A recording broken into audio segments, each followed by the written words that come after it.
infraestructura y los contratos con las empresas, efectivamente todos sabemos que hay problemas. Donde se pueda levantar una alerta, la agradeceré porque nos permitirá tomar medidas. En las obras paralizadas por incumplimiento de contratistas, eso también sucede y nos toca actuar en cada caso en concreto. Lo cierto es que si no compartimos la responsabilidad con gobiernos regionales y locales, no nos va a ser posible enfrentar la magnitud de la tarea en lo que se refiere a infraestructura educativa. Entonces, ahí tenemos que fortalecer capacidades de los gobiernos regionales y locales para que puedan responder de manera más clara sobre esto, habida cuenta que los expedientes técnicos y las obras que están bajo responsabilidad de estas entidades, podemos tomarle cuenta de su responsabilidad a cada una de ellas. En todo caso, en lo que se refiere a las transferencias directas del gobierno central, sí tenemos un sistema de supervisión que, repito, si tenemos alguna información adicional sobre algún tema, obra o situación en concreto, agradeceremos la información para poder actuar de la manera más directa y decidida posible, porque ninguno de nosotros quiere ningún tipo de desperdicio en los recursos públicos y ninguno de nosotros quiere ninguna falla en las obras que se destinan a la ciudadanía y mucho menos si son escuelas en donde van a estar nuestros niños y nuestros adolescentes. En lo que se refiere al tema que se nos planteaba sobre ¿por qué hasta el último pueblo? Porque eso manda la Constitución. La Constitución nos dice que el Estado está obligado a garantizar el derecho a la educación.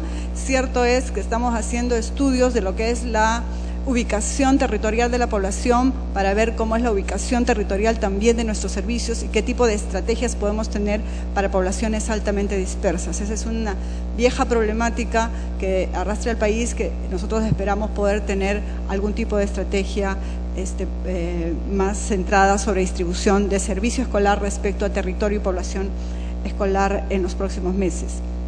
En lo que se refiere al desfile escolar, por supuesto que habrá desfile escolar. Lo que hay es libertad de las instituciones educativas de expresar su patriotismo, su identidad nacional y su amor a la patria de diferentes maneras, de tal manera que las instituciones educativas y los municipios, que son los que trabajan el desfile escolar, lo pueden hacer, repito, con diferentes tipos de manifestación en lo que se refiere a su amor a la patria y su identidad nacional. En lo que se refiere a Loreto, efectivamente hay un problema estructural en Loreto que, siendo más grave en esta región, se comparte con la Amazonía en general. Nosotros estamos en conversaciones ya desde el año pasado con el presidente de Loreto, buscando formas y fórmulas, pero nos es claro que tenemos que buscar una cosa para la Amazonía en su conjunto. Estamos empezando a atender un tema que es fundamental, que es la preparación de maestros en lenguas amazónicas y la normalización de lenguas amazónicas para poder atender a la alfabetización de los niños. Alguien se dijo acá, se ataca a la alfabetización desde la niñez y no solamente cuando las personas están en su edad adulta.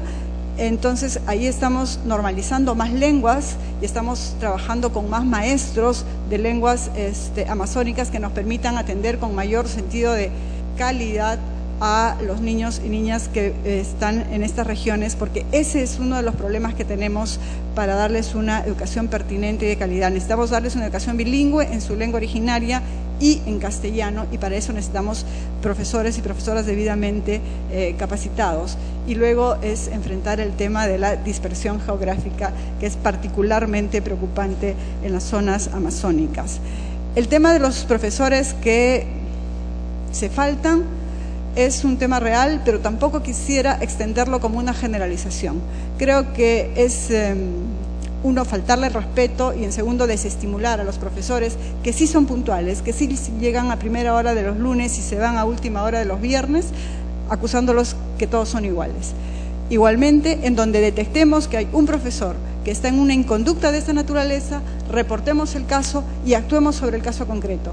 También es una preocupación del Ministerio buscar una forma de registro efectivo de asistencia escolar y yo espero que en un par de meses podamos anunciar algunos pilotos que nos permitan ir explorando, sobre todo en las áreas rurales, pero también en las áreas urbanas, cómo reportamos de la asistencia de los maestros y maestras a las escuelas, que es una condición mínima para garantizar la calidad educativa.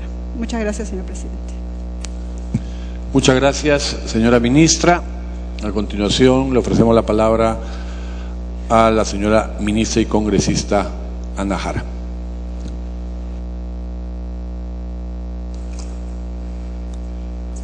Gracias, señor presidente. Quiero dejar constancia de nuestra anterior presentación ante el Pleno de la Representación Nacional para dar cuenta de los avances de cumplimiento de la Ley de Igualdad de Oportunidades entre hombres y mujeres.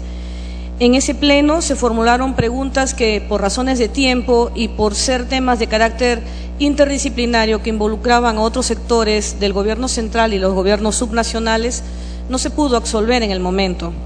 Sin embargo, el día de ayer hemos remitido a cada despacho congresal las preguntas que se formularon con sus respectivas respuestas y, por supuesto, quedamos atentos a cualquier observación que al efecto debamos absolver los ministros de Estado. Pero hemos cumplido, presidente, con esa formalidad y además con ese compromiso político que tiene el actual gobierno del presidente Ollantumala. Al congresista Reinaga, que nos hacía ver de las bondades del Plan Nacional de Acción por la Niñez y Adolescencia, sobre todo en materia de agilización en el trámite del proceso tutelar, que es la instancia técnica del Ministerio de la Mujer que otorga las medidas de protección frente a un niño o niña adolescente en estado de abandono o riesgo moral. Efectivamente, gracias a la implementación de este plan, que tiene una vigencia de mediano, corto y largo plazo, esto es desde el 2012 hasta el 2021, los procesos tutelares que antes podían demorar 5 años, ahora se están verificando en un plazo de 6 meses y esperamos aún más agilizar y hacer mucho más inmediato este plazo en favor de estas poblaciones vulnerables. ¿Con qué programas de atención en adiciones para adolescentes se cuenta en los centros juveniles? Se nos ha consultado. En el marco de un convenio entre Devida y el Poder Judicial, viene funcionando el programa de intervención para adolescentes infractores en conflicto con la ley penal, con problemas de consumo de drogas de los centros juveniles del Poder Judicial, programa que se viene aplicando en los centros juveniles del interior del país, dirigido por los operadores de estos centros con previa capacitación y entrenamiento, y está inserto dentro del sistema de reinserción social del adolescente en conflicto con la ley penal. ¿Cuáles son estos centros juveniles que brindan estos programas de atención a estos adolescentes con problemas de adicciones? Según la información que Devida nos ha proporcionado, se encuentran ubicados en Piura, Lambayeque, La Libertad, acá mismo en Lima, con 3 centros, Ucayali, Junín, Cusco y Arequipa. Nuestra congresista y presidenta de la Comisión de la Mujer y Familia, Aurelia Tan, cuestionaba el hecho de que aun cuando el número sea mayor a las 200 adopciones al cierre del año 2012, este número sigue siendo insuficiente. Uno de los logros que hemos alcanzado a nivel de gestión durante el año 2012 es precisamente haber logrado que 203 niños, niñas y adolescentes sean declarados judicialmente en abandono y promovidos en adopción. El 49,7% de ellos, es decir, 100 de 203, han sido niños, niñas, adolescentes adoptados por familias peruanas, 100 de 203. Asimismo, se ha logrado en el ejercicio anual anterior la constitución de la primera Asociación Peruana de Familias Adoptivas, Ruruchay, con la asistencia técnica del Ministerio de la Mujer. Estos resultados implican avances importantes en la difusión de una cultura de la adopción y en el fortalecimiento familiar de nuestro país. Es importante señalar que durante el primer trimestre de lo que va de este año se ha logrado que el 65% de estas poblaciones en edad de adopción han sido integrados a familias peruanas.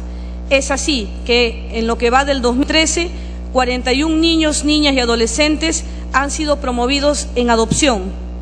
27 de estos 41, en lo que va del año, a familias peruanas. Definitivamente, por su intermedio, presidente, congresista Tan, la medida temporal de acogimiento familiar es una alternativa importante para atender la restitución de los derechos de nuestros niños, niñas y adolescentes a vivir en familia y en el Ministerio de la Mujer y el INAVIF seguiremos impulsando este programa. ¿Qué estamos haciendo para ampliar la cobertura de los centros de atención residencial o antes llamados albergues del INAVIF que no tienen vacante para aceptar a más niños, niñas y adolescentes, especialmente a los que sufren algún tipo de discapacidad? El Programa Nacional del INAVIF de la cartera de la mujer tiene a su cargo 38 centros de atención residencial a nivel nacional, a niños, niñas y adolescentes sin cuidados parentales, con una capacidad actualmente para 2.200 personas o 2.200 beneficiarios, en donde se brinda, como se conoce, una protección integral que consiste en alimentación, vestido, educación, cultura y recreación. Durante el 2012 se ha priorizado el mejoramiento de la infraestructura de estos CAR y adecuarlos al modelo de casas-hogar. Recordemos que tenemos centros de atención residencial, congresista Cuculiza, por su intermedio, presidente, usted que ha sido ministra, estos centros de atención residencial tienen una antigüedad, una infraestructura superior a los 30 años de construcción. Y en ese sentido, el Gobierno central ha invertido en el año 2012 13 millones para mejorar la infraestructura de estos bienes inmuebles, a fin de implementar no solamente una mejor fábrica, un mejoramiento en la infraestructura de la propiedad inmueble, sino también mejorar su mobiliario, dirigido a los servicios de cocina y lavados. Esto en una inversión de estos 13 millones a nivel de 8 centros de atención residencial. Y durante el presente año, del 2013, seguimos mejorando nuestros centros de atención residencial. Estamos atendiendo para que 6 de estos centros sean mejorados y remodelados a fin de que estas poblaciones vulnerables tengan una infraestructura de calidad mientras dure su permanencia con nosotros. La inversión de este año es de 11,5 millones de nuevos soles. En este ejercicio anual nos encontramos en la elaboración de nuestros expedientes técnicos para crear, además de la inversión que se hace para el mejoramiento de los CARs, estamos creando 8 nuevos centros de atención residencial, 8 nuevos albergues, a través de proyectos de inversión pública para no solamente el 2013, sino el 2014. 4 de estos ubicados en provincia, Ica, Chimbote, esto es región Ancash, en el Brain y Huánuco. En Lima serán creados 4 nuevos centros de atención residencial, funcionarán en el terreno del ex Hogar de Cristo, así llamado, para niñas, niños y madres adolescentes, para adultos mayores y para personas con discapacidad respectivamente. Querido ser humano, por su intermedio, presidente, congresista Gustavo Rondón, ¿cómo se hace labor preventiva promocional a través de los centros de emergencia mujer, que evidentemente, por ser un tema de género, tiene muy poca promoción frente a los problemas también tan álgidos que tiene la sociedad peruana? Esta labor preventiva que hacemos a nivel de los centros de emergencia mujer dentro del Programa Nacional de Violencia Sexual y Familiar contra la Mujer de nuestro ministerio está a cargo de profesionales promotores, quienes articulan sus acciones con las instancias de gobierno regional, provincial y distrital, así como diversas instituciones locales. Es decir, no es un trabajo no es un trabajo exclusivo del gobierno central, sino que articulamos con las autoridades de los gobiernos subnacionales. Pero ¿cuáles son estas actividades? Acciones de incidencia, bueno, lo que está en blanco y negro, las ordenanzas y las directivas. Las acciones de movilización, esto es ferias y pasacalles para hacer una labor de sensibilización. La participación social a través de los agentes comunitarios en las zonas de intervención. Actividades educativas, llámese en colegios, universidades o institutos superiores de estudio. Acciones de movilización y participación comunitaria. Facilitadoras en acción, quienes se desplazan casa por casa. Esto para mí es la parte mucho más importante y el pilar del trabajo que hacen nuestras promotoras de los SEM, ir casa por casa, articulando, hablando, promoviendo una cultura de paz con la familia, con el núcleo familiar, motivando que haya un trato igualitario entre niños y niñas en la crianza, un trato de tolerancia y además el que se conozca cuáles son los derechos que tienen las niñas, niños y adolescentes y por supuesto las mujeres dentro de este universo. Las acciones de fortalecimiento de capacidades a operadores. Esta capacitación a los operadores se hacen a través de cursos, talleres y charlas. Y las acciones de difusión y comunicación a través de los medios de comunicación, por ejemplo, la caravana amiga, los spots radiales, el perifoneo, etcétera. Cada centro de emergencia mujer capacita a un grupo de mujeres en la comunidad a través del programa de facilitadoras en acción, quienes apoyan en las actividades preventivas promocionales que se desarrollan a través de estos CEMs. Si bien es cierto, se han formulado muchas preguntas de otros sectores que no están representados acá por los ministros de la cartera, al igual como hicimos con la exposición de la Ley de Igualdad de Oportunidades y sus avances de cumplimiento, se aplicará el reglamento del Congreso de la República, señor presidente, y haremos llegar por escrito las respuestas de las preguntas que en esta oportunidad, por razones de tiempo, no podamos absolver. Muchas de ellas han sido dirigidas a la cartera de Desarrollo e Inclusión Social. Sin embargo, sin perjuicio que la ministra formule las respuestas que correspondan, queremos decir con respecto al programa Jali Warma que a la fecha se han recibido 62 denuncias que involucran a 57 escuelas de un total de 45.000 escuelas que se atienden a nivel nacional. Esos 62 casos han sido atendidos y si bien a nosotros como gobierno nos preocupa el tema de la salud de nuestros niños, niñas y adolescentes que son alimentados a través de estos programas que administra la cartera del MIDIS, este número de 62, gracias a Dios, todavía sigue siendo un número reducido frente a las 45.000 escuelas que atiende este programa.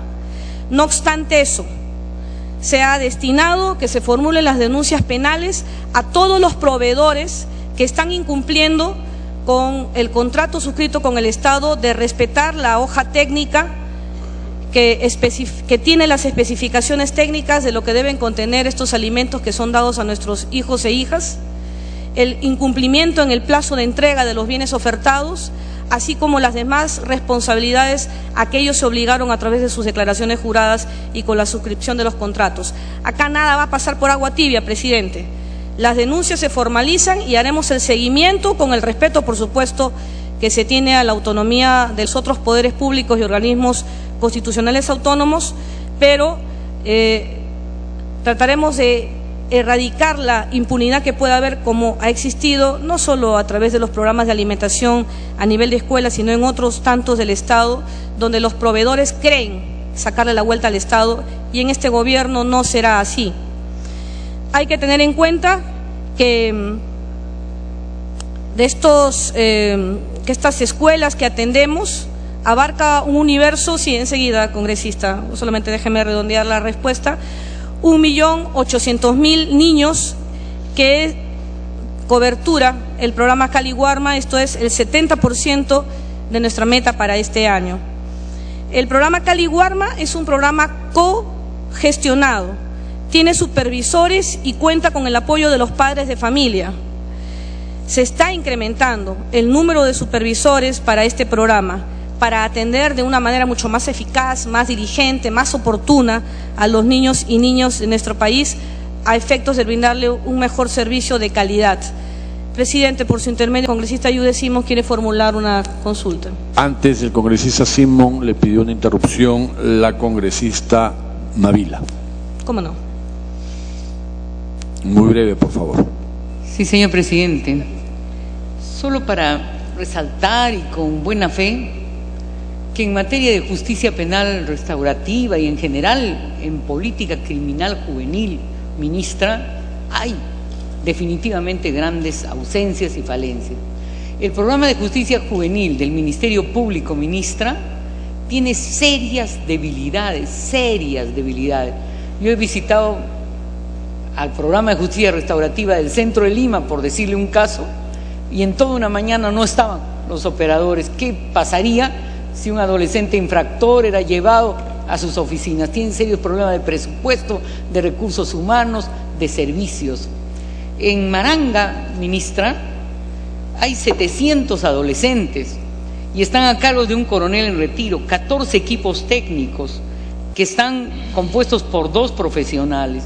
Hay 10 centros juveniles a nivel nacional, 9 del sistema cerrado y 1 del medio abierto, y todos dependen de la gerencia de centros juveniles del Poder Judicial. Pregunto, ¿hay una coordinación seria interinstitucional entre el Ministerio de la Mujer, el Ministerio de Justicia y el Poder Judicial? En esos centros, ministra, faltan presupuestos, programas, y hacen buen servicio. Por ejemplo, el Servicio de Orientación al Adolescente de Lima tiene un porcentaje de reincidencia y de habitualidad mínimo, 2%, lo dirige el señor Eguren. Y por ejemplo, en tratamiento desadictivo, que es fundamental cuando la tasa de infracción juvenil prioritaria es hurto y robo, ministra, al Centro de Orientación de Mujeres Santa Margarita son trasladados algunos jóvenes del centro de Maranga y del Servicio de Orientación al Adolescente, porque solo ahí y por la práctica de ONGs privadas hay algún tipo de tratamiento desadictivo. Y entonces hay necesidad, en serio, de priorizar una política criminal juvenil de naturaleza desadictiva, orientada a la bagatela, orientada también a la inserción productiva. Hay convenios que antes existían con Cencico, con Senati, con algunas municipalidades que con esfuerzo hace la justicia restaurativa del Ministerio Público.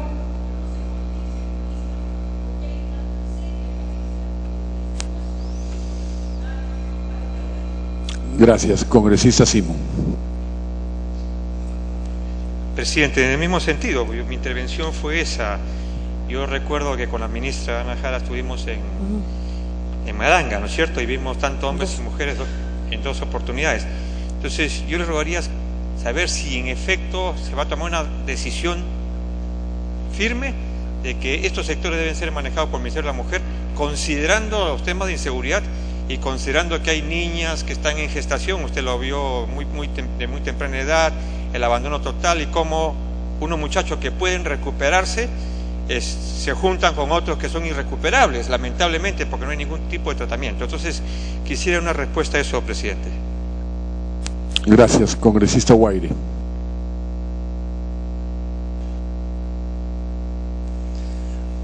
Muchas gracias, señor presidente, por su intermedio. Preguntarle a la señora ministra, ¿qué estamos haciendo con los menores de edad que son contratados por muchas organizaciones criminales para cometer hechos de sangre o criminales, como valga la redundancia, como por ejemplo los sicariatos? Se ha visto menores de edad cometiendo ello, robos, asalto, extorsión, terrorismo, pandillaje, trata de blancas, narcotráfico incluso. Si hay alguna política criminal de corrección del Poder Ejecutivo en este caso sobre el llamado infractor actualmente, que no pueden ser considerados como delito, porque el tratamiento criminológico que le da muestra de legislación no son sancionados con todo el peso de la ley, y eso ya lo sabemos, sino ¿qué estamos haciendo frente a ello para prevenir, para que no se siga con esto? Porque ahora con las leyes que tenemos, lamentablemente los criminales están usando a los niños, a los adolescentes. Gracias. Señora ministra, para terminar su intervención. ¿Cómo no? Gracias, presidente. Por supuesto que hay una coordinación seria a nivel del gobierno central con los gobiernos subnacionales, que también tienen insertas estas políticas de rehabilitación para adolescentes infractores de la ley penal en sus planes regionales y municipales, así como la tenemos con los organismos autónomos constitucionales y los otros poderes del Estado. Yo voy a dejar para que absuelva esa consulta de los congresistas que me han antecedido en el uso de la palabra al Premier, porque hay anuncios del Consejo Nacional de Políticas Criminales que hacer y que responderán a muchas de las inquietudes aquí planteadas en materia de reinserción de estos adolescentes a una vida común, como la tienen los demás adolescentes y jóvenes que no han infringido las leyes penales. pero hay que recordar que estos centros juveniles de rehabilitación están bajo la administración del Poder Judicial, como bien lo ha hecho saber el congresista Yude Simons, y que el Ministerio de la Mujer en el pasado, a través del Programa Nacional de Bienestar Familiar, el INABIF, cuando todavía no pertenecía al Ministerio de la Mujer, sino que estaba bajo la competencia del Ministerio de Justicia, lo tuvo bajo su administración. Estos anuncios los hará en algunos momentos el señor Premier. Sí, perdón, si usted lo permite, presidente, la congresista Cecilia Tadit. Finalmente y última interrupción. Gracias, presidente, por su bondad. Mi ministra preferida, yo también lo digo, por si acaso.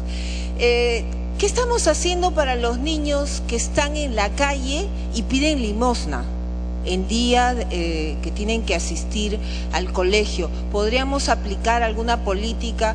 Porque los padres están al costadito y están pidiendo limosna y están en la edad de 8, 9 años que deberían estar en el colegio. ¿Se podría hacer algo, ministra? Gracias.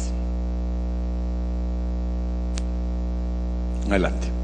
Gracias, presidente. Gracias por sus palabras, congresista Tadit, mi congresista Fashion. Sí estamos haciendo y estamos atendiendo esa problemática de los niños, niñas y adolescentes en situación de calle, de abandono y riesgo moral, que vemos vendiendo golosinas, haciendo malabares, ofreciendo un sinnúmero de productos en horas, como usted bien señala, que deben ser dedicadas no solamente a su crecimiento integral, sino a horas de estudio en las escuelas y colegios. Esto lo estamos atendiendo a través del Programa Nacional Yachay, que desde que se implementó, desde que entró en vigencia mediante un decreto supremo allá por septiembre del año 2012, cerramos ese ejercicio en esos pocos meses del año 2012 con más de 3.300 niños atendidos. Y lo decía en mi exposición, que nosotros no buscamos a estas poblaciones en estado de vulnerabilidad exclusivamente para arrancarlos del seno de sus familias a través de una, digamos, de un sistema de redada que antes existía, porque luego un fiscal o un juez nos va a obligar a devolver a esos hijos al seno de sus parientes. Lo que buscamos es intervenir, acercarnos a la familia, hacer un trabajo ahí con el núcleo familiar para brindarles asesoramiento, consejería, hacerles entender la importancia y la necesidad, y además de los derechos que gozan estos niños, niñas y adolescentes, en tener una infancia, una adolescencia normal, un crecimiento integral y el acceso que deben tener a la educación, a la salud y demás beneficios que brinda el Estado. Entonces, por un lado hacemos nuestro trabajo con estos niños, niñas y adolescentes, los reintegramos a sus colegios y a sus escuelas, y por otro lado hacemos esta labor de consejería a las familias y a aquellos que por necesidad mandan a sus hijos a trabajar para que colaboren, digamos, con los ingresos económicos de la familia. Les estamos dando, previa calificación, un préstamo no reembolsable llamado crédito semilla para que ellos puedan tener un pequeño emprendimiento, un pequeño negocio que les permita sostenerse. Este trabajo empezó como un piloto en Lima, ya estamos en Iquitos, y en el año 2013, que estamos en marcha, se expande a 24 ciudades de todo el Perú, como usted tiene ahí en el resumen que hemos alcanzado los congresistas. Esto apunta evidentemente a coberturar las 25 regiones del país, pero de los 3.300 aproximadamente niños, niñas, adolescentes que hemos intervenido, sobre todo en el cercado de Lima, que están en estado de abandono o riesgo moral, queremos como meta llegar a atender a más de 6.000 niños en lo que va de este ejercicio 2013.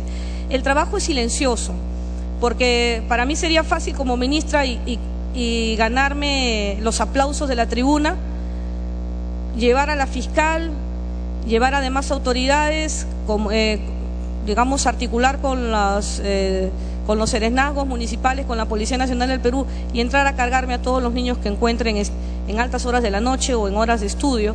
Pero después, ¿qué? Por eso el programa Yachay es un programa integral que apunta no solamente a rescatar a los niños, adolescentes en estado de riesgo moral o situación de calle, sino también a sus familias. Y finalmente, señor presidente, hay muchas preguntas sin duda que quedan en el tintero, y acá está la palabra del gabinete ministerial del Premier Jiménez, como él lo dirá en su momento. Absolveremos las dudas por escrito, como lo señala el reglamento del Congreso. ¿Qué acciones están haciendo para el buen uso del tiempo libre?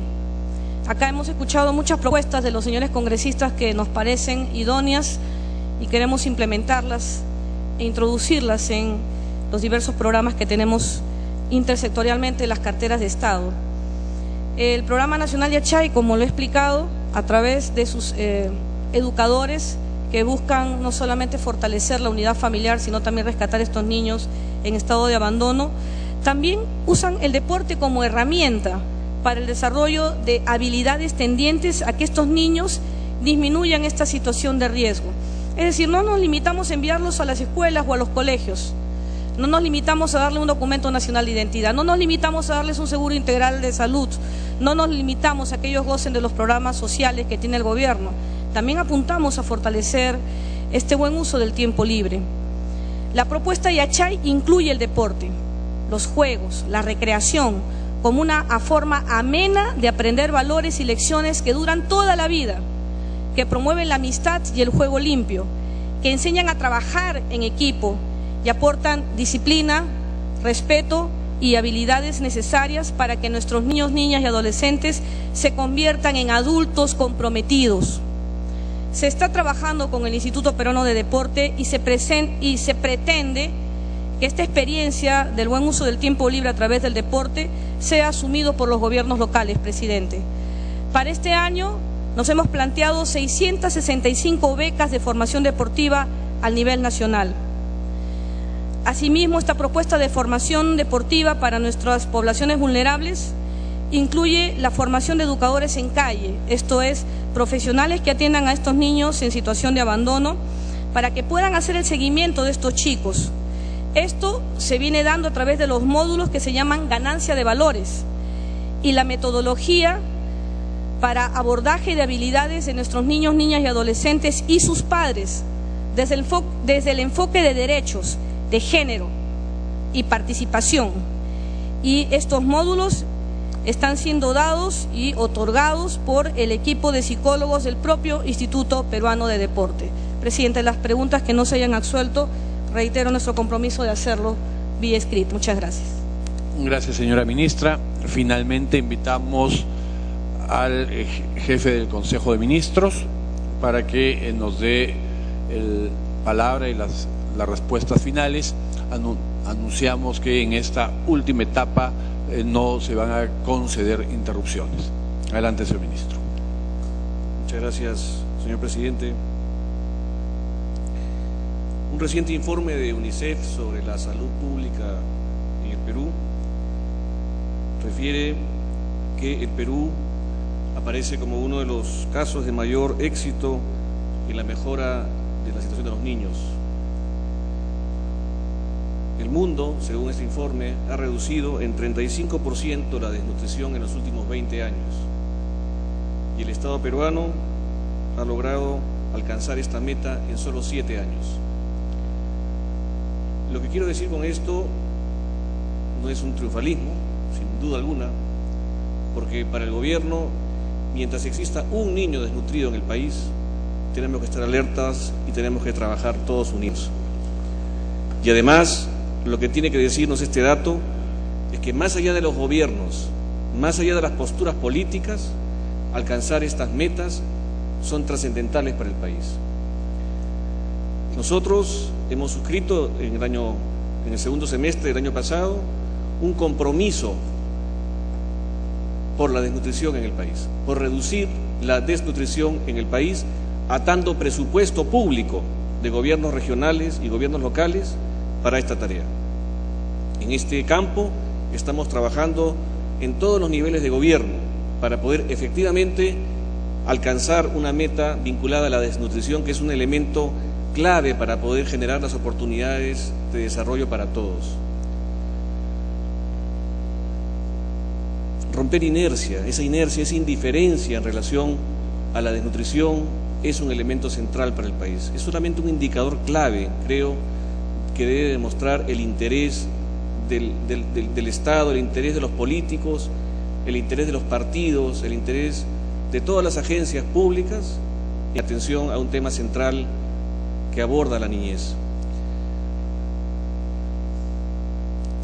Hemos pasado de tener 50.000 estudiantes de educación inicial en los últimos 5 años, hasta el año 2011, a tener 65.000 en el año 2012. Y este año 85.000 estudiantes de educación inicial. Es decir, entre el 2012 y 2013 tenemos 150.000 alumnos insertados en el sistema educativo nacional, nuevos alumnos, en esta etapa crítica para el crecimiento y para las posibilidades de desarrollo futuro de un niño. Como decía la ministra de Educación, un niño hasta los 5 años tiene la oportunidad de poder desplegar todas sus potencialidades a futuro. Un niño desnutrido durante estos años es un niño que no va a alcanzar las potencialidades que tiene como ser humano. Entonces la nutrición, la salud y la educación son 3 pilares fundamentales para invertir en la niñez en los primeros 5 años de vida. Pero hay otro pilar que no depende probablemente del Estado, ni depende de ninguno de nosotros aquí presentes, señor presidente, que es el amor. Es el cariño que hay que darle a los niños, es el afecto que una madre y un padre tiene que darle a sus niños, a sus hijos. Y esto es un elemento que tiene que llamarnos también a reflexión, porque la familia, que es la célula fundamental según la Constitución sobre la cual se construye nuestra sociedad, es un elemento que tenemos que también preservar y proteger.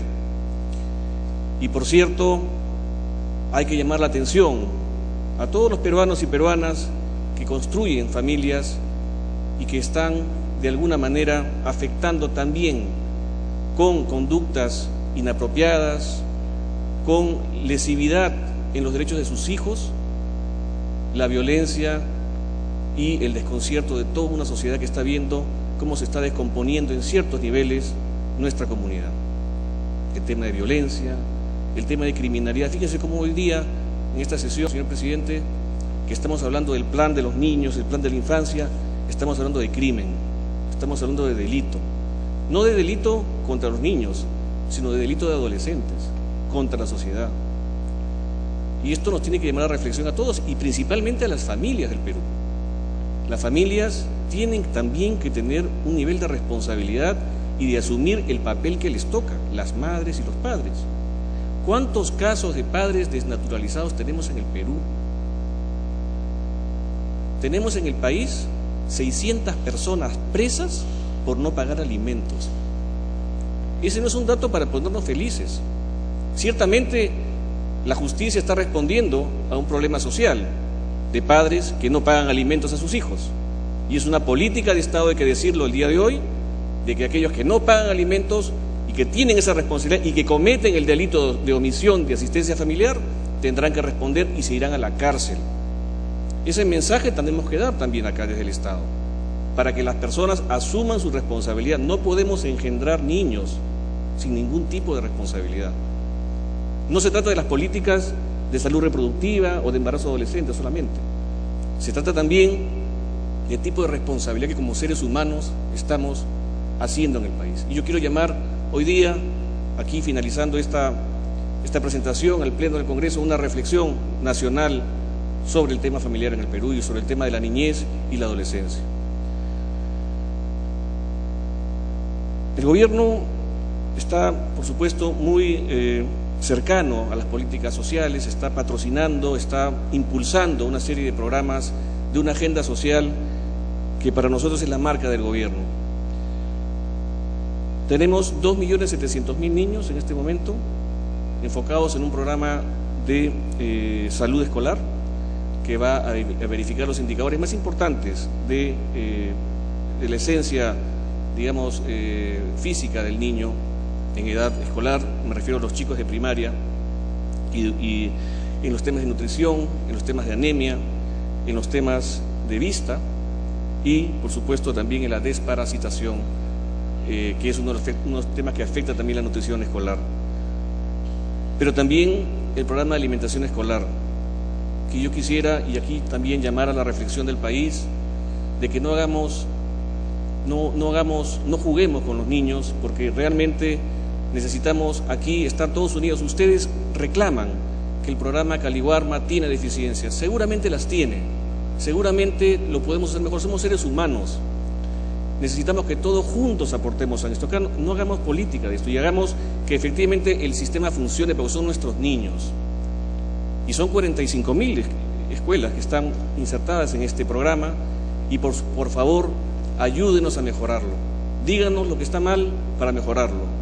Acá no tenemos soberbia, sino queremos que efectivamente estos programas funcionen bien porque son para nuestros niños.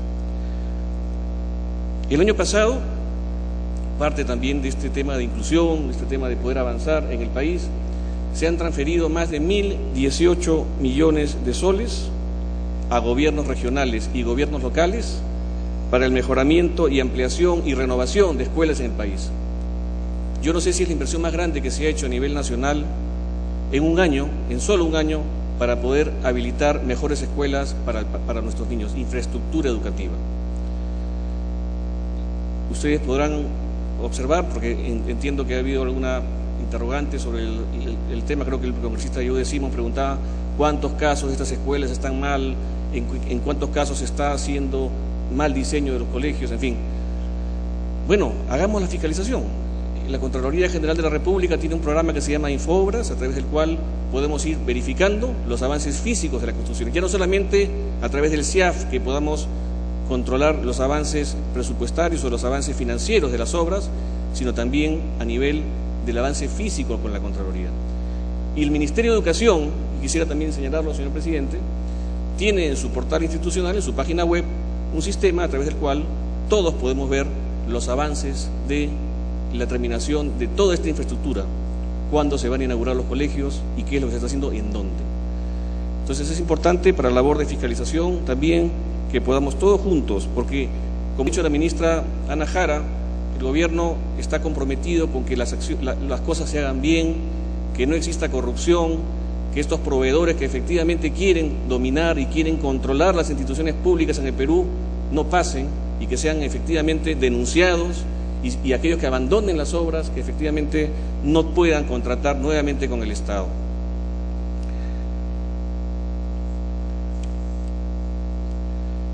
Finalmente, señor presidente, quiero hacer referencia al tema de justicia penal juvenil, que ha sido referido por varios señores congresistas y la doctora Mavila con especial énfasis. Estamos trabajando en el Consejo Nacional de Política Criminal una evaluación integral del problema. El problema de la justicia de nuestro penal que afecta a nuestros jóvenes. Y es evidente que tenemos un problema vinculado a una serie de factores sociales, económicos, familiares, ¿no es cierto?, de esta crisis que estoy señalando que afecta a muchas familias del Perú. Esta investigación que va a generar un producto que va a plantear seguramente, y de hecho va a ser así, propuestas concretas al Congreso de la República, va a permitir hacer un llamado de atención sobre este problema. Y efectivamente, creo que el abandono que ha tenido el Estado por muchos años sobre este tema se expresa en el hecho que los albergues juveniles estén hoy día en manos del Poder Judicial. Poder Judicial, entidad autónoma, poder del Estado, que no tiene en sus competencias naturales la administración de un centro o centros juveniles que tiene que tener una expertise particular. Y esa es la expresión del abandono que existe en esta materia. Yo lo grafico en esos términos. Creo que la congresista Mavila ha sido muy explícita en manifestar su desazón, su desconcierto sobre un tema que tiene que llamarnos la atención. Pero hagámoslo bien, hagámoslo de una manera técnica, profesional, abordando todos los factores que involucra el problema de la justicia penal juvenil y que hagamos una propuesta en serio. Yo quiero alertar y quiero en ese sentido también creo que estar de acuerdo con lo que señala la congresista Mavila en el aspecto que no debemos tampoco generar una sensación de que efectivamente los jóvenes en el país están ya en una ruta, digamos, irrecuperable o que puede esto generar un rompimiento con ciertos esquemas de orden delictivo. Efectivamente, no todos los casos en donde los jóvenes estén comprometidos con hechos de colisión con la ley penal tienen una relación directa con hechos de grave lesión al orden jurídico. Los problemas de sicariato, los problemas de grupos, organizaciones criminales que usan a jóvenes no son los más. Los sicarios juveniles no están poblando los albergues juveniles, pero ciertamente tienen que llamarnos la atención, porque siendo un grupo reducido, está generándose una situación, un fenómeno juvenil que tenemos que controlarlo también, y por supuesto también el fenómeno del pandillaje pernicioso, que ya es parte de una legislación que el propio Congreso de la República ha emitido. Nosotros planteamos, señor presidente, hace algunos meses la necesidad, porque además lo ha dicho el día de hoy varios señores congresistas, el congresista José León, el congresista Simón, en relación a compartir los mismos espacios aquellos jóvenes en conflicto con la ley penal y aquellos que alcanzan la mayoría de edad. Nosotros somos partícipes de la decisión de que los jóvenes en conflicto con la ley penal que alcancen la mayoría de edad no pueden compartir el mismo escenario, el mismo recinto que una persona que ya alcanza la mayoría de edad, para proteger precisamente a nuestros jóvenes, a nuestros niños. Ese proyecto de ley está aquí. No obstante, el presidente del Poder Judicial, con quien venimos coordinando una serie de temas, hemos conversado justamente para poder plantear que a través de un convenio, y quiero anunciarlo el día de hoy, sin que esto se tome como una decisión de no considerar el proyecto de ley, sino todo lo contrario, ojalá que el proyecto de ley lo podamos aprobar para darle esto un énfasis nacional, pero la declaración de parte de recintos penitenciarios como zonas judiciales. Esto implicaría que en el ámbito de ciertos establecimientos penitenciarios existirán zonas administradas por el Poder Judicial para los centros juveniles, mientras, repito, el Congreso de la República adopta una decisión. Esto, por supuesto, estará administrado por los especialistas de los albergues juveniles a cargo del Poder Judicial, y podemos con esto asegurar que aquellas personas que ya cumplieron la mayoría de edad no convivan con nuestros jóvenes en los albergues juveniles. Es una solución transitoria, es una solución de excepción que la estamos conversando con el Poder Judicial, y estoy seguro que la vamos a poner en funcionamiento en los próximos días, pero que va a permitir dar tranquilidad al país a efectos de que estas personas estén en lugares apropiados y que no exista ninguna contingencia a nuestros niños, a aquellos jóvenes que están, repito, en albergues juveniles privados de su libertad por haber cometido infracciones a la ley penal. Yo quiero, señor presidente, agradecer a usted y a toda la representación por esta sesión que nos ha permitido interactuar con el Congreso, recibir sugerencias para poder plantear los cambios que sean necesarios. Sobre el tema de transgénicos, señora congresista, estamos ya dando los toques finales, no se preocupe, lo tenía anotado, perdone usted, lo tenemos ya en la etapa final, no se preocupe, lo vamos a sacar. Agradecerle, señor presidente, por esta oportunidad que nos da para dirigirnos a la representación y al país, y manifestar y enfatizar nuestro compromiso con los niños y adolescentes del país. Muchas gracias.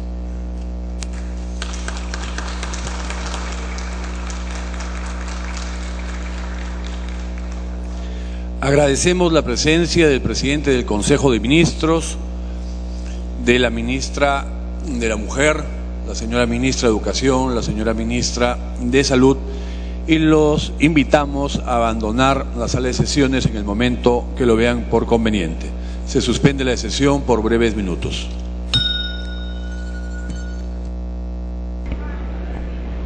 Bien, tal como lo ha anunciado el segundo vicepresidente del Parlamento Nacional, quien estaba dirigiendo la mesa en esta sesión plenaria continua que acaba de suspenderse por unos instantes para que se retiren de este recinto parlamentario